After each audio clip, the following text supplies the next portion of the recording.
Hi friends, നമുക്ക് current affairs നോക്കാം. 700 മെഗാവാട്ടിൻ്റെ Tata to ജലവൈദ്യുത പദ്ധതി പ്രവർത്തനം ആരംഭിച്ചത് അരുണാചൽ പ്രദേശ്. 2025 പുരുഷ ഏഷ്യ കപ്പ് ഹോക്കി ചാമ്പ്യൻഷിപ്പിൻ്റെ ഭാഗ്യചിഹ്നം ചന്തെന്ന കടുവ. രാജ്യത്തെ ആദ്യത്തെ സമ്പൂർണ്ണ IoT അധിഷ്ഠിത പഞ്ചായത്ത് കാട്ടാക്കട, തിരുവനന്തപുരം. IoT എന്ന് പറഞ്ഞാൽ എന്താണ്? Internet of things. ഇന്ത്യ ഏത് വർഷത്തോടു കൂടിയാണ് ഭാരതീയ അന്തരീക്ഷ സ്റ്റേഷൻ സ്ഥാപിക്കുന്നത്? നല്ലൊരു ക്വസ്റ്റ്യൻ ആണ്. 2035.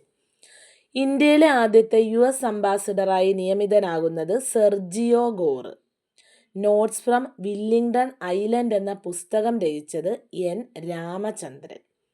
ഇന്ത്യയിലെ ഏറ്റവും വലിയ രണ്ടാമത്തെ ടൈഗർ റിസർവ് ആകുന്നത് സുന്ദർബൻസ്. സുന്ദർബൻസ് നമുക്കറിയാം പശ്ചിമ ബംഗാളിലാണ്.